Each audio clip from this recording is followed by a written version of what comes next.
Hello and welcome to another edition of Post Game Theory. I'm your host, Sam Vecenie. Today, we're going to break down Zion Williamson's return to the NBA after sitting out for just about 2 months. His most recent game prior to January 7th on Tuesday was actually November 6th. He had missed a couple of games before that even. The prior game before that was November 1st. So Zion has been out for 2 months now. And he came back and he was really good in this game against Minnesota. The Pelicans end up losing this game by 7.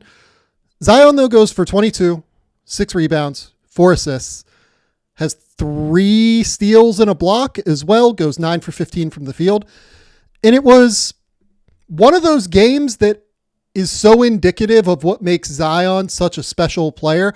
Also, one of those games that is indicative of what can make him frustrating, frankly, from time to time.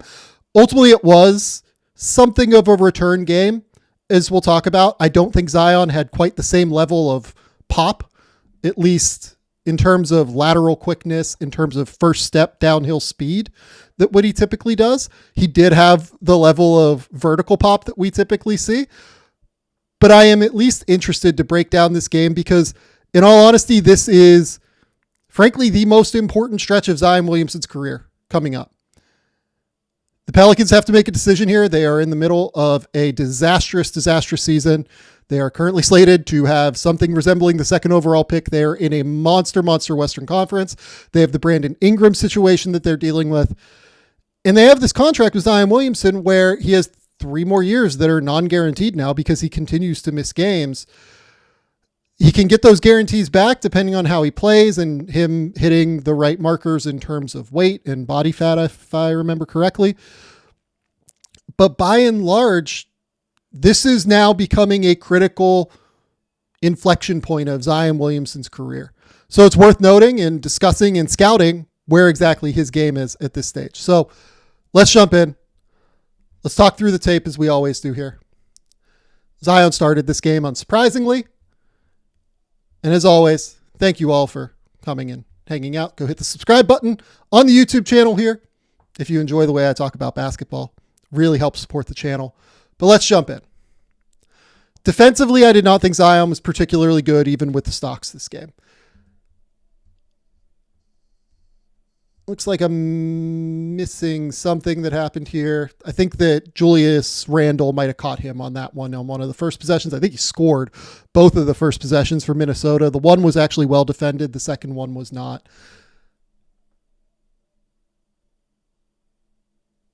But here you go. Zion does well to get through the screen here. Kind of powers up, bodies up. I think he actually does a pretty good job there. I think Randall's typically a guy that he can defend reasonably well, just given his frame, right? He's so physically strong. Randall's always going to try and play bully ball. I wish that here, for instance, I think you can kind of see that he's still lumbering a little bit. He actually lets Randall kind of get an edge here and kind of turn the corner just a little bit. He is so strong and so physical that he's able to get back in front, at least, and kind of jump back in front. But if you notice, he has to take that kind of explosive jump step there. And just look at his balance here. It's just like a little bit off, right? He's not going to be able to explode going upward to contest this shot at all because his right leg is so far back.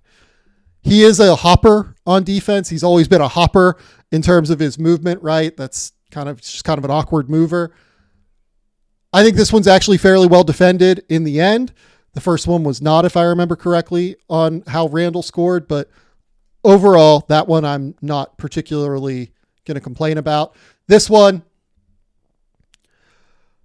this is the kind of stuff where, with Zion, I'm really fascinated how they use him with Yves Missi here. Yves Missi's had a really good rookie season. He would be certainly among my top 3 rookies that I've seen so far this year. But B, how he gets utilized with this guy, DeJounte Murray, and CJ McCollum.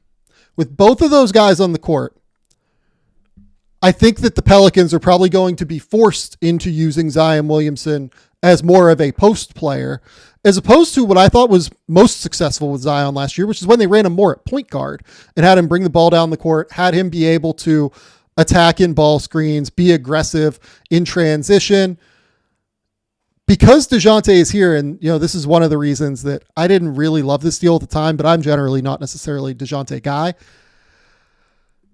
I felt like it would take the ball out of Zion Williamson's hands, and at the end of the day, this whole team build, this whole idea of what the Pelicans are going down the road of is betting on Zion to be one of the 5 best players in the NBA, one of the 10 best players in the NBA, which when he's on the court offensively, he is probably that. He is so physically dominant that he is capable of that. Defensively, there's a lot that remains to be, seen here.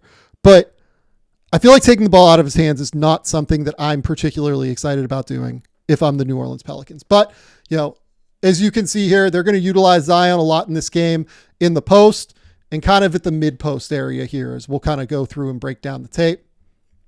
This one, they get him the ball in the block. And this is just a feel one, right? He's trying to do too many things. It's been 2.5 minutes. He takes an entry pass. He hasn't scored yet. He hadn't really even touched the ball a whole lot in these first 2.5 minutes. And he tries to spin and drop step and just loses control of the ball, right? We're not going to sit here and complain too much about that. That's just an accidental thing. I will say, by and large, Zion in this game, he had 4 turnovers. This season, he has struggled with turnovers in the 7 games he has played. Had 3 against Portland on October 27th. Had 7 against Golden State on October 29th. Had 4 against Golden State on October 30th. And had 3 against Indiana on November 1st. And then had 4 against Cleveland on November 6th. So this is another 4 turnover game. He is averaging well over 3 turnovers per game right now. He's not really somebody where that can stand long term, but on that one, I'm willing to say that's just more of a feel based thing where he hasn't played in a while. 8:33 here in the first quarter.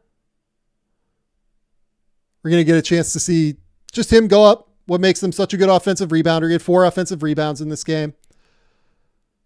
This ball just kind of comes to him. But I will say, the quickness with which he gets off the ground here is what makes this really hard. He's just able to go and attack this ball so quickly. He has always had that it's not just that he gets very high in the air, it's that he gets off the ground quickly. That's what makes him such a special athlete, as well as one other thing that we're going to talk about here later on in this video. This one, and then you can just kind of see his body lands, and he has these massive, defensive end like shoulders to where he can just kind of power Julius Randle out of the way a little bit, get up, left hand, finish here. Super simple. First 2 points since Zion's been back. Now we're going to run. I love the way he runs the court here. I love it. This guy, Julius Randle, a lot of things. Very powerfully skilled basketball player. Not a guy that consistently gets back in transition. So if you're Zion, you can know if I run the court hard, there's a good chance I will be able to get behind him and be able to beat him and put pressure on the defense. So Zion here kind of creates an angle just with that little rub. He kind of cuts off the angle here by sprinting. You can see his little right arm here, kind of up against Randle. Kind of gives him that little push away, and Randle kind of slows down, and then we're going. Like, egregiously bad transition defense by Randle, but also great effort from Zion. Goes up, high points the ball above the rim player. One of many highlight reel dunks from Zion in this game, which was really good to see that his athleticism is back a little bit. This one, mid post again, we're going to get the ball. We're going to try and attack. We're going to get into a dribble handoff, get the ball back to DeJounte Murray. I grabbed this one just very simply because you can kind of see that the handle is still not there. He's still kind of just feeling it out. Kind of has that little bobble there momentarily. Has to kind of regain control of the ball here. One other thing that I did just want to call out again with this play too.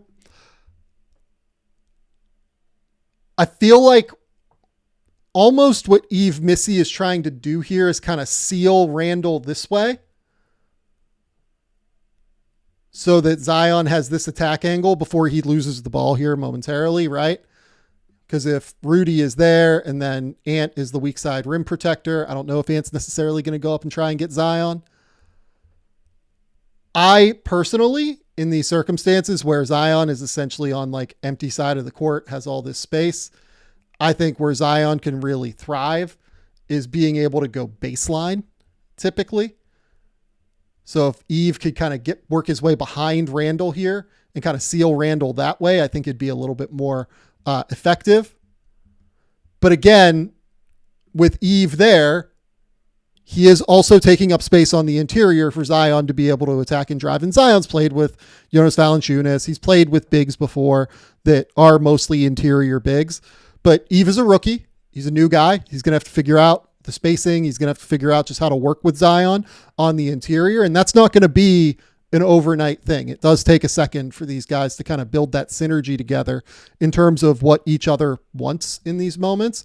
But you can see here, like the Timberwolves, after he loses the ball, they're just completely loaded up. You've got Ant on the weak side. You've got Rudy as the backside defender here, where, you know, maybe he can force the help and hit a dump off to Eve. And then you've got Randall right in front of him, which is going to be hard. So he's going to try and attack again, set up, and he realizes, well, okay, I don't have numbers. I'm just going to go reset it. To me, this isn't a great shot at the end of the day. Like, this is a very stagnant set. This is a DeJounte Murray 3 where I know that he shot it better recently, but you know, teams don't really guard DeJounte for a reason out there, unfortunately. You know, it's a tough shot. It's a stagnant offensive set. What can you do? So here, again, now we're going to get Zion with the ball in transition again. Simple, nothing crazy. I like that he's available here, grabs the ball. I like the speed with which he plays. This is one example of the thing I wanted to talk about. The way that Zion plays with bend has always been the most critical part of his game to me. Like, that's why the comparisons to like defensive ends have always been the ones that really work with me. Those guys play with like incredible bend and the ability to get leverage and play with real like flex, right? Zion is able to play with bend, cut off that angle, get leverage on Randall, and now he's able to create what is essentially a 1-on-3 here. So you've got 1, 2, 3 versus 1 here. Really, he just needs to draw the one toward him and eventually find the help. He doesn't even do that, and DeJounte's able to finish because he's so long. I think Zion came out like right around the 7-minute mark, came back around the 3-ish minute mark, if I remember correctly, in the first quarter. We're going to get the ball back out top to him. Again, just a very special driver and finisher of the ball when he has space. One thing that I want to call out here is Zion is essentially the 5 here. I mean, you could say, I guess, that Jeremiah Robinson Earl's in the game and he's the 5, but you look at the lineups that are out on the court here. You know, you've got Jordan Hawkins, you've got Brandon Boston. I think that's Alvarado in the corner. This is just a massive open area for him to attack. These are the kind of lineups where I was so excited about the Pelicans coming into the year, where you could theoretically get, if you wanted to, a, you know, Murray, Herb Jones, Trey Murphy, Brandon Ingram, or CJ McCollum lineup out there and play Zion at the 5 and kind of just destroy teams on offense. Unfortunately, it hasn't worked out that way due to injuries, but you can kind of just see how deadly Zion is when he has this space. He's able to just cross over Randall here. Again, just look at the pad level, quote unquote, here where, you know, Zion's ass is here, Randall's ass is here. He has leverage. He's lower than Randall. He's going to be able to extend out, stride out. That's always been another critical thing with Zion. Get to the rim, finish. Great work. Alvarado finds a little scoop pass out to Zion. And again, now we're just going through power, trying to draw fouls here. Zion's always been great at getting to the line. Unfortunately, this one doesn't work. I mean, just look at how strong he is. He's able to pick up the ball from, you know, here. I think his last dribble was probably out here somewhere. He's able to try and go through Naz Reid here. Naz Reid's a big physical dude. Reid does a good job holding up, retreating, getting his hand high, contesting. It's not a foul. He wants the foul. I'm glad the referees didn't call that one. You can see he's got the arms out. He's frustrated. But even when Zion does do this, the odds are, even if he misses, You might be able to get somebody crashing like this with Jeremiah Robinson Earl, maybe get a tip in if that's someone a little bit bigger, maybe a little bit better of an NBA player. Maybe that's a bucket. The downhill pressure has always been pretty real with Zion, though. And that has remained true. That remains true in this game, even if he doesn't quite have that first step that is so lethal. What I like about this one is it kind of just shows the gravity that Zion has, where he's bringing the ball down the court. Alvarado goes to the corner. Jordan Hawkins goes to the wing, kind of sets a little rub screen here. As soon as this screen happens, you see this defender kind of step up here, worried that if he gets downhill, it's just over, right? Think that's Nickeil Alexander-Walker. This is a same side help. Typically, same side helps are absolutely forbidden. But when you're talking about Zion, who is a guy who can just get downhill, and if he gets downhill, it's over, you really have to load up and wall up. You have to make sure and get early contact so that he's incapable of getting all the way to the basket, hopefully. But because of that, Zion recognizes it. He's always been a really good passer. Hits Alvarado in the corner. Alvarado, corner three, drills it. That ability to have real gravity offensively, this is when Zion started to get going a little bit, was in this stint after that initial first one.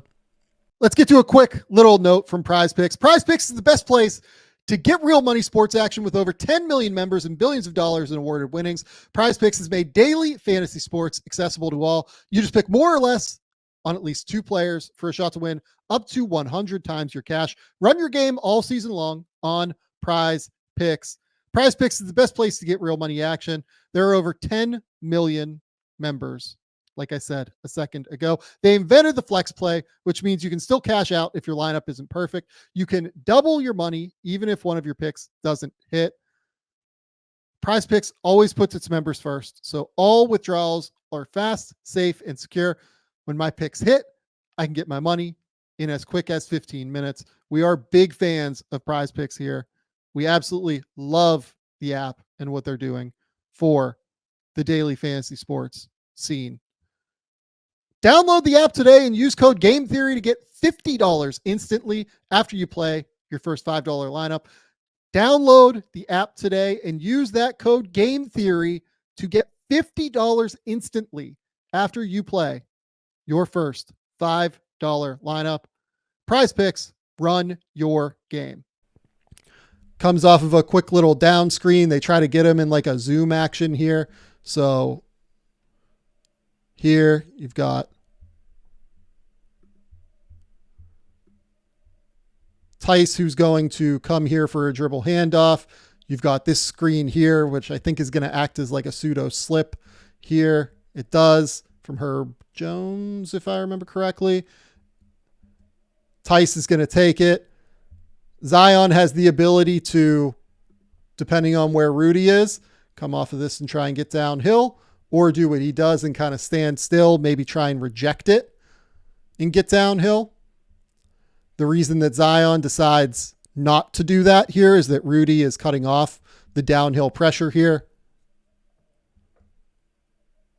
So Zion kind of stops. You see him kind of fumble the ball again. The feel thing just isn't quite there again. Ends up being a strip ball. Again, like when you play stop-starty because you don't necessarily get a lot of game time, the feel stuff isn't going to be there. And this is a problem right now for Zion. Like, he needs to get a lot of game time so that the feel there from the handle comes back. This one, not quite good enough. Going to end up being a show from Anthony Edwards. Flexes. I love it. This one.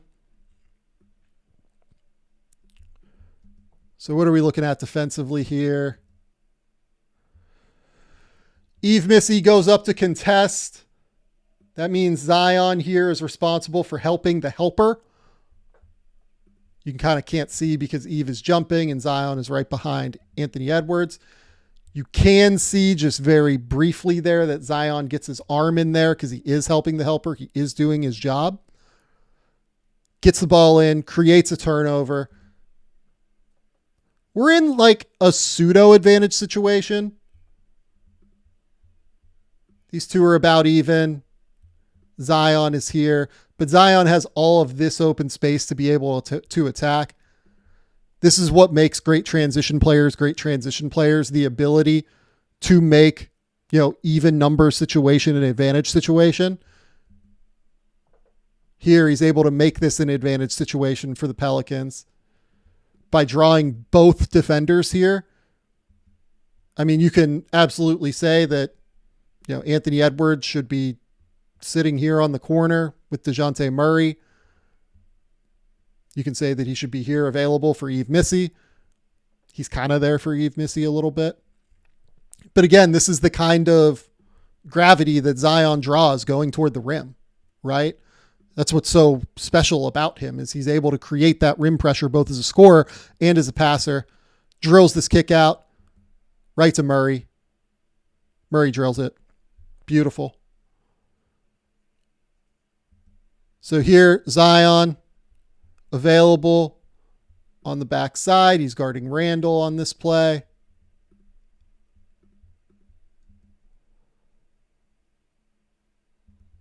I love it. He's there to tag.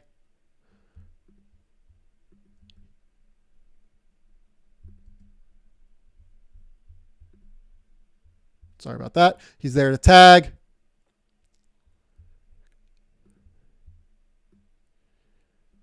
He's available for when Rudy rolls. And Zion is not a guy that Rudy's going to be able to just power through and get all the way to the rim. I like Zion's positioning here. I don't think he has to be up at the touch point with Rudy necessarily because of that, because Rudy's center of gravity is so high, being 7'2" with kind of a higher center of a higher waist. So he just goes up, swats the shit out of this ball, and now he's running, right? Again, creating an odd man situation here.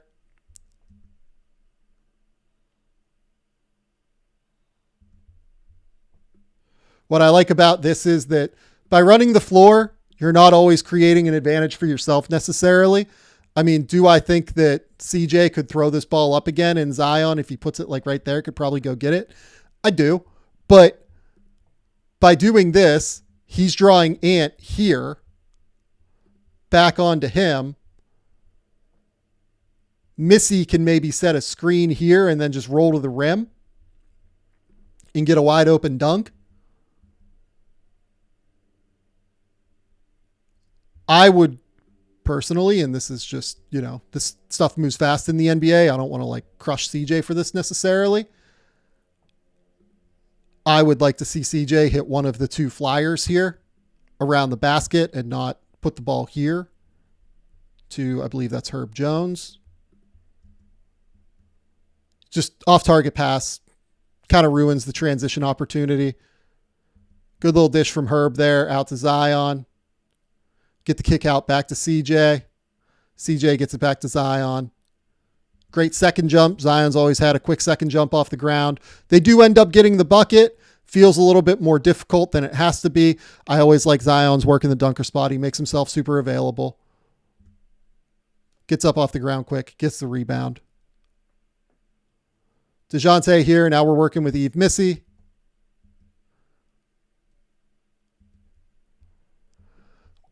This is just a small thing. I actually really like this from DeJounte. DeJounte calls for the screen here, which is going to naturally bring Rudy a little bit away from the rim. Then he's going to throw the early kick out here to the wing, I think hoping that he can get the ball to Zion quick. And then maybe Zion might be able to get downhill and get Rudy away from the rim, right? This feels like DeJounte just trying to create an advantage situation potentially.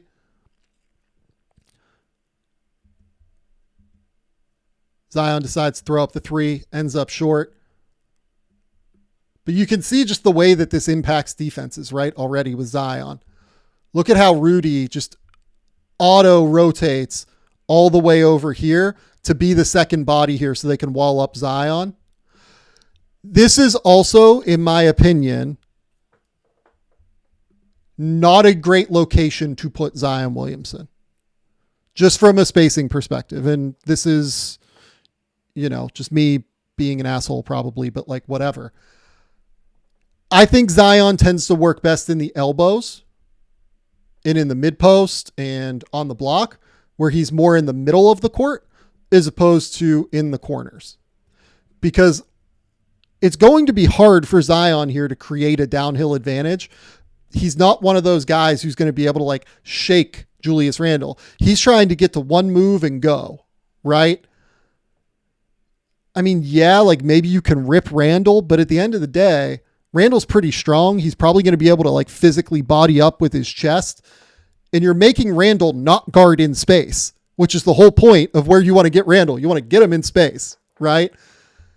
This is, again, kind of an example of having these two on the court. And by the way, it gets worse when Brandon Ingram comes back, if Ingram ever plays a game for this team again, where you're taking the ball out of his hands and you're putting more offensive possessions where he might not be in the middle of the court or might not have the ball in his hands coming up the middle of the court. I think that's the Pelicans' best, potential outcome. So I would prefer to see that, but that's why Zion ends up settling. Rudy pre-rotates all the way over here, basically decides to ignore Eve Missy. And it's just, you're cutting the court in half for Zion to be able to attack. Really, you're cutting it in like a third of the court for Zion to be able to attack. I don't love that in terms of a spacing idea. Again, you're kind of putting Zion in the corner here.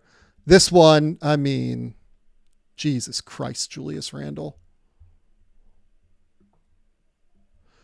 If you're going to do this, I'm more interested. But the thing is that, you're going to play more active help defenders and more active off-ball defenders than Julius Randle, especially in the playoffs when you play good teams.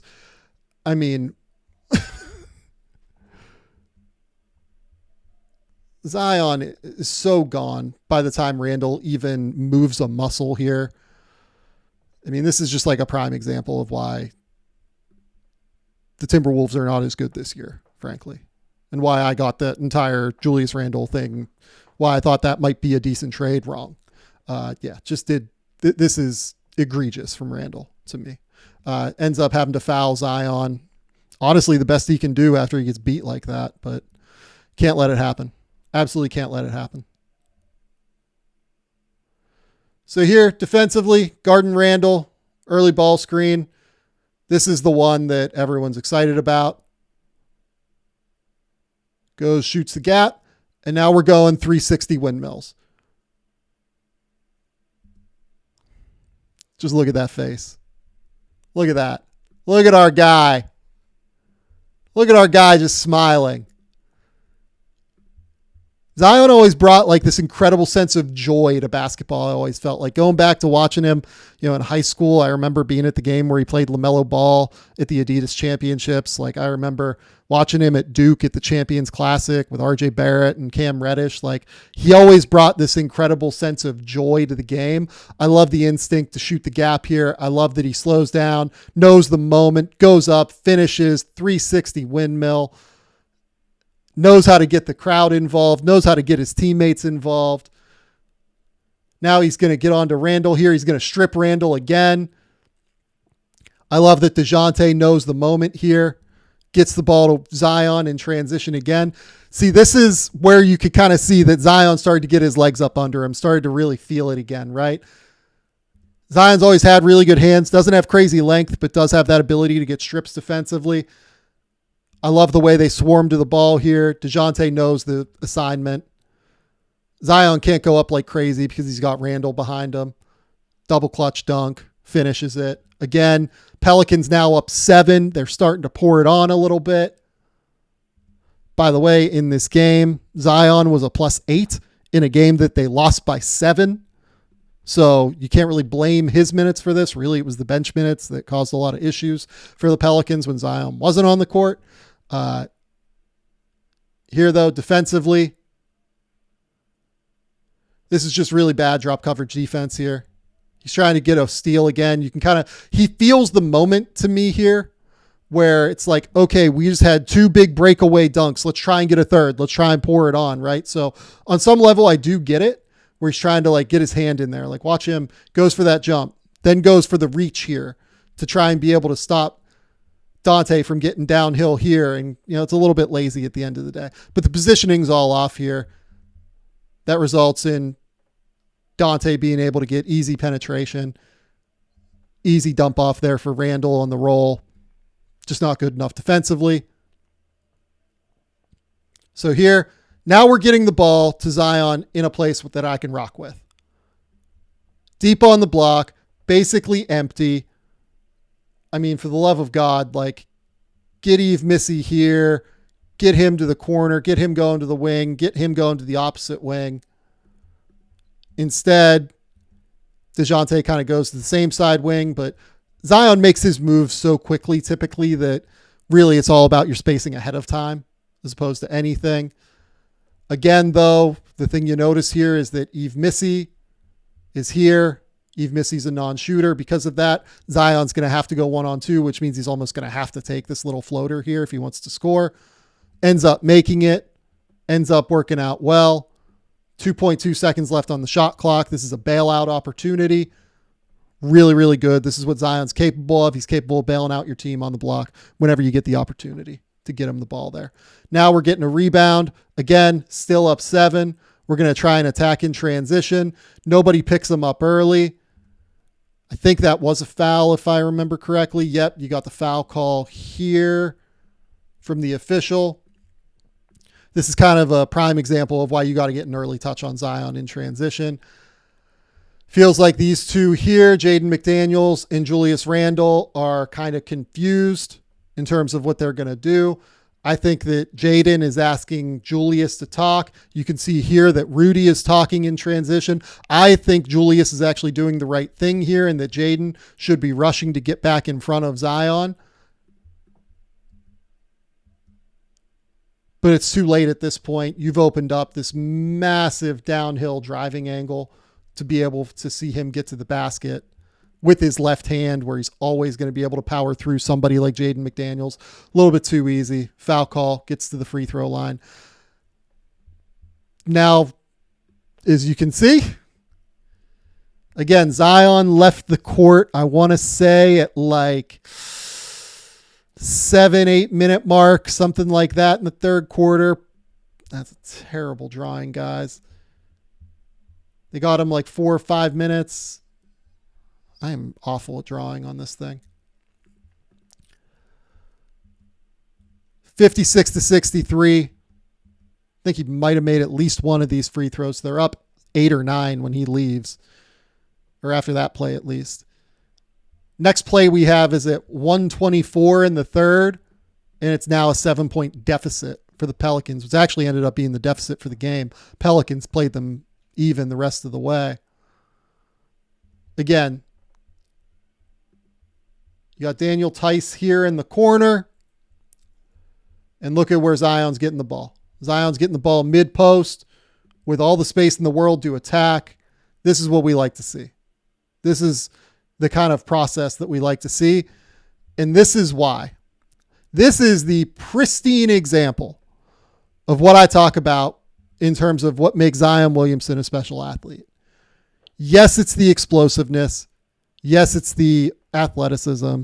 Yes, it's the leaping ability and the feel for the game. Zion's feel for the game has always been really underrated. To me, though, it is the bend. Being this wide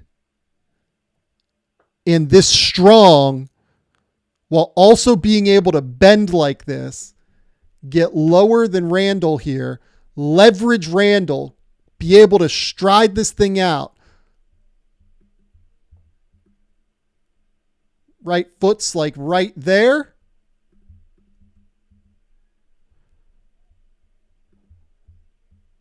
Left foot like lands there.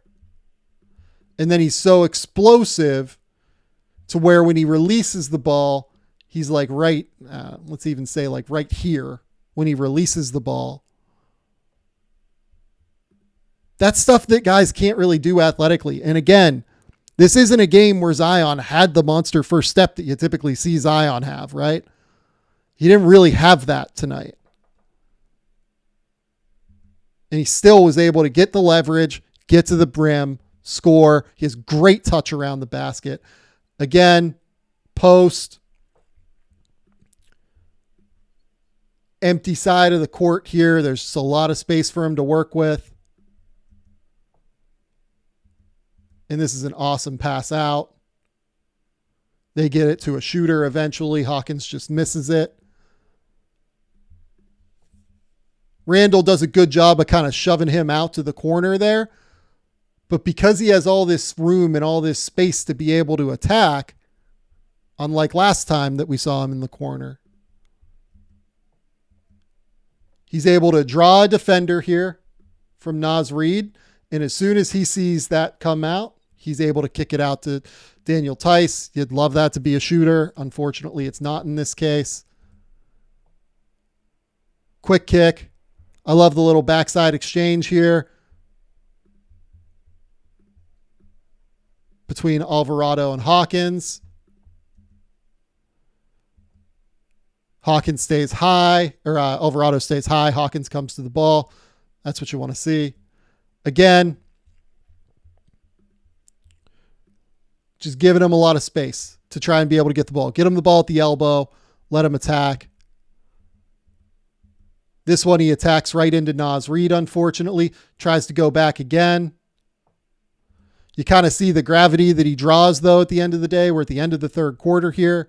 He's drawing two defenders. I love the turn back here. I think he sees that Ant has helped, which could, in theory, open that up. But the problem with that is that Hawkins, for some reason, has come inside the three-point line. And that brings Mike Conley just a little, is that Conley or McLaughlin? I can't tell. But brings him just a little bit too far into the picture and muddies that passing window to get the ball out to Brandon Boston. Hawkins really just needs to stay behind the three-point line in this circumstance. But what I love here is the off-ball movement from Alvarado, relocating to the corner, giving himself an opportunity to potentially get an open three. Zion tries to redrive. Alexander Walker kind of falls asleep, comes too far in. That's an open shot. It's a potential assist. 11 minutes left in the game now. Zion sets a little screen. Timberwolves here are in like a little makeshift 2-3 zone, I believe. Not too many better guys that you can have in that foul line extended area than Zion. You can kind of tell this is a zone because Alvarado is going to be able to come all the way through here, just untethered from anybody. Zion sets that little rub screen there. He's going to get the ball right here. And just immediately recognizes that Alvarado is wide open. Can't airball those ones. That's a tough one. I mean, this is just a wide open look. Beautiful pass here. I guess in theory, you could say, hey, you could attack downhill here, try and get the ball to Herb Jones, but I don't know. This is a wide open three. I think you got to take this at the end of the day. Ends up being a decent contest there from Jaden McDaniels, but yeah, that ball's got to be taken there. Hopefully you got to make it. So this one, Zion just kind of gets caught ball watching. Get to see the kind of disastrous closeout stuff that Zion brings to the table because he's so hoppy, right? If you hop and you leave your feet, you can't change directions while you're in the air. Zion's one of the best leapers in the world, incredibly flexible. If you're in the air, you can't change direction. It's the way physics works. So you're going to get to see here, he is kind of trying to cut off this angle here. I get why he's doing it. Alvarado's in a switch situation against Randall after these two have switched. But watch the little hop closeout here. Actually, it wasn't even that bad of a hop, but he just ended up way extending his left foot out here. Way too easy for Dante to get back. I will say this for Zion. You do get to see the crazy closing, like final step, final leap acceleration here, where he's able to really get up there and try and leap and go and get this ball. Just doesn't happen. It's all right, though. So this one, switch onto Naz Reid. I think Zion's best guarding bigs, by and large, especially bigs who try and handle the ball. He can wall up. He can use his chest. Good switch here. Gets handsy. I mean, you do have to worry about a foul call here. Like his hand is literally just in Naz Reid's chest. I'm okay with that foul not being called, but some refs will call it. He does end up drawing the steal there. Good work. loosens the ball from Naz Reid here. It's just kind of a funky, zony kind of possession here from Minnesota, where again, got Naz Reid in the middle of the court there. Got Nickeil Alexander-Walker, who's just a really bad matchup on Zion. He's too skinny. Zion's always going to be able to take this driving lane and be able to get this ball into the middle of the court here. Really what you'd love to do here, just spatially, is you would love to flip Herb Jones and CJ McCollum here, in my opinion. Have CJ over on that wing and have Herb up here. Maybe you have Alvarado up here and Herb in the dunker spot. But you'd love to be able to do that, because if Nickeil's going to be the one to pick up Zion, once Zion draws this defender here, which he's going to because it's Nickeil Alexander-Walker, he's not strong enough to stay in front.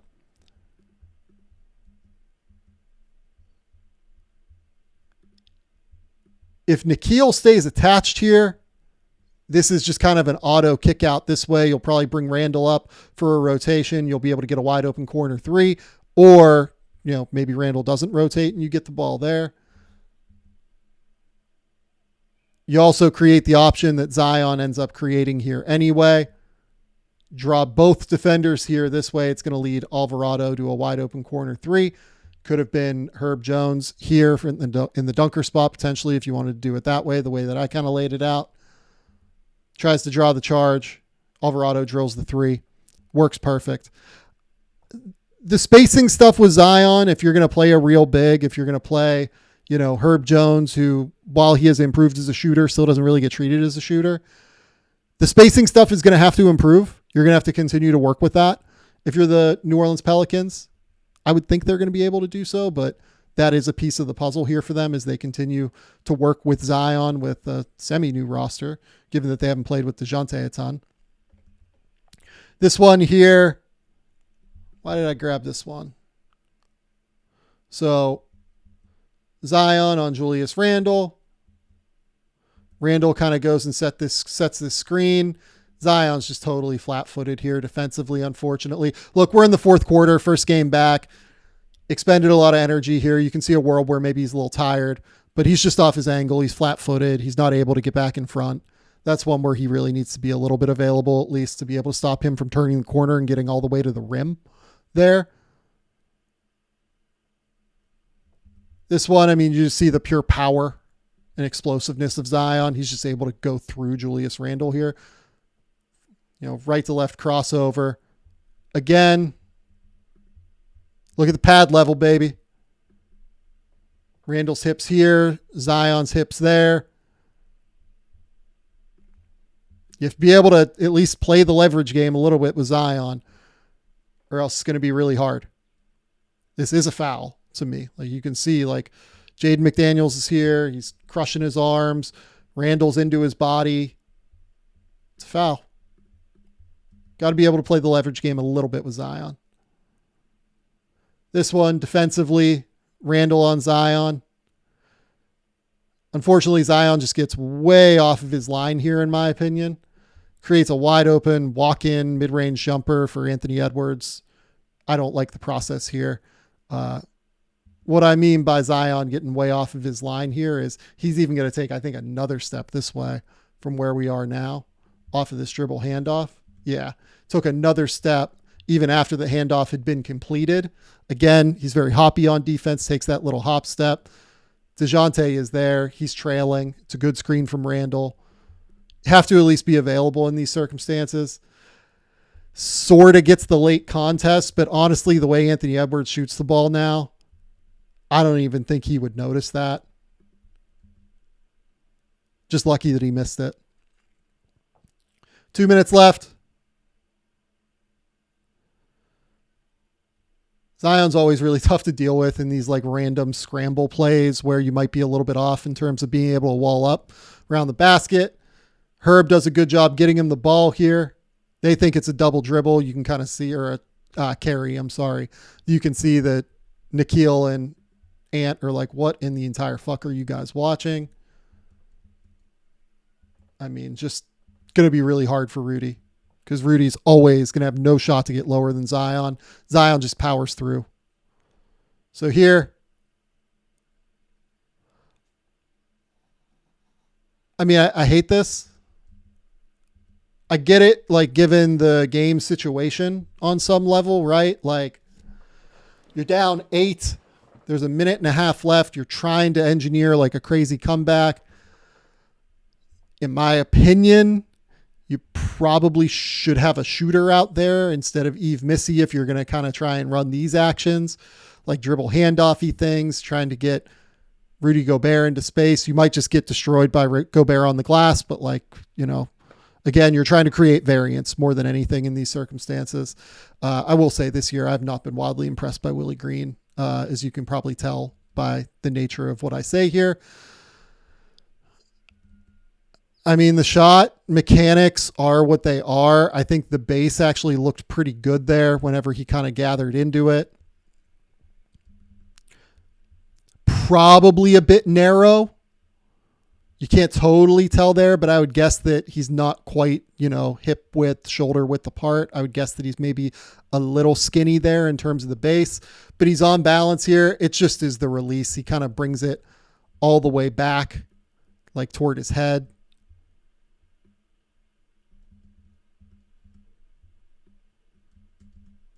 Kind of saw it there momentarily. Yeah, like all the way back here toward his head. And then extends it out. That's always going to result in a flatter shot trajectory. Zion's not really a three-point shooter. I'm not breaking news there. Minute left in this one now. Alvarado does a pretty good job staying in front. Zion just completely, I believe, loses track there and kind of gets stuck ball watching off the offensive rebound. So stays with Gobert. Cool. Sends Gobert down to Missy. Cool. He needs to be sprinting out right now to get to Randall. Can't be standing in the paint here. Really, even here, as Ant has caught the ball, he needs to realize that Missy is here and needs to get back out to Randall. Instead, 1, 2, 3 steps forward. When Randall catches the ball, he's still going toward the basket as opposed to Randall, despite the fact that he's theoretically fed off Gobert back to Missy. I mean, lucky enough, he misses this shot, but yeah, that's probably the one process-wise that frustrated me most in this game. 5-point game now. This one isn't really his fault, but it is the one that iced the game. Just kind of an errant pass, right? I figured I'd throw it on here just because it was the one that kind of closed this out. I mean, tough pass. Pelicans, I don't think have a timeout remaining. Has to inbound this ball. Inbounds it, is what it is. Tough spot. Zion does get control of it, tries to backspin. Kind of keeps losing it. You know, again, that's not even a feel thing. That's more on DeJounte than anything, and honestly more on the situation than anything. And, you know, if we're looking at it from a holistic perspective in terms of what's the play here. So they get the ball. Alvarado sprints to the corner here. CJ sets a screen. Really, look, if you're going to run this action where the whole point is that CJ is going to set a rub screen for Alvarado and Alvarado is going to come to the corner, throw the ball to Alvarado. You have to do it. On the backside, you've got Zion kind of setting a screen for, I think that's Herb Jones to filter to the corner. And then I think that CJ is going to come and set a screen here for Zion as well. It's just going to be a little exchange. I lied. So they kind of run like an exchange action here. CJ is going to go this way. You're kind of going to try and get Zion at the mid post. You're down 5 with 19 seconds left. I would be interested to know the progression of this play, where they really, are they willing to hit Alvarado here in the corner, or is it just purely you see that as a clear out? To me, especially with Ant guarding Alvarado, Ant's a really good on-ball defender, but he is somebody that can fall asleep and struggle to get through off-ball screens. I think you really have to be willing to throw this ball to Alvarado here in the corner. Or if you're going to run this, right? Maybe you run this with Alvarado as the screener, and then you run the exchange with him going to the weak side of the court. And instead you have CJ coming this way. And maybe you'd feel more comfortable if it's CJ shooting or, shooting the ball, accepting this inbounds pass is what it is, right? To me, though, that's the kind of stuff that I look at in terms of togetherness as a team, personnel, utilization. Are you getting your guys in the right spots? Are you getting them in the right spaces? Are you finding the right opportunities for them? I don't really think that Willie Green's doing that personally. I get it that this team has been just like totally beset by injuries, and I can go full screen now, I guess. But like, I totally get this team's been beset by injuries, and it is 1,000% worth acknowledging. And Willie Green's had an incredibly rough go this year. The Pelicans in general have had an incredibly rough go, from, DeJounte Murray getting hurt in the first couple of games, to Brandon Ingram missing time now, to Zion missing all but 7 games, to Trey Murphy missing games. I think Herb missed a few games here and there, if I remember correctly, earlier this year. They haven't had like a full roster really until almost this game, when both Trey and Brandon were out crazily. So they still haven't even had remotely close to a full roster, if I can remember correctly. Because I don't think DeJounte was healthy when Zion was playing earlier this year. But also, like, these are the small things in terms of, like, if you have Zion, you have to be exceptionally intentional about the way that you space the court. I don't know that this game showed me that they were crazy intentional about that. I will be interested to continue watching with Zion. Again, this is an incredibly important period of Zion's career. It's the most important period that we've had of Zion's career yet to this point. And I don't think Zion played poorly. He went for 22 points on 15 shots, went 4 of 9 from the foul line. Could have, if he makes 3 more, would have had 25 on 15 shot attempts, right? Like, Zion was good offensively in this game. Defensively, I have my bones to pick as always with him. But I think that if you're going to have Zion, you need to be very intentional about the way you space the court. And, we'll see if that continues to improve, because again, this is early days for the Pelicans. I know that it's, 35 to 40 games into the season for most teams, right? The Sixers have played 35, and, I think that the Cavs are now up to like 37, 38. The Knicks are up to 38, right? Like, we're right in that ballpark. So I get it. I understand it. I completely get the reasoning why things would be a little bit disjointed. Things did feel a little bit disjointed, though. In terms of Zion, interested to see where it goes from here. Sat out the next game due to rest. Look, he's going to have to play. Like, the whole reality with Zion is getting on the court. When he's on the court, pretty good. You got to get on the court. Thanks for watching. This has been Post Game Theory. We're going to do these as separate videos now, just because it's a little bit easier and the quality is much better. If you like the way that I talk about basketball, if you like the way I break the game down, please hit the like button, hit the subscribe button. We really appreciate you guys supporting the channel. Until next time, we'll talk soon.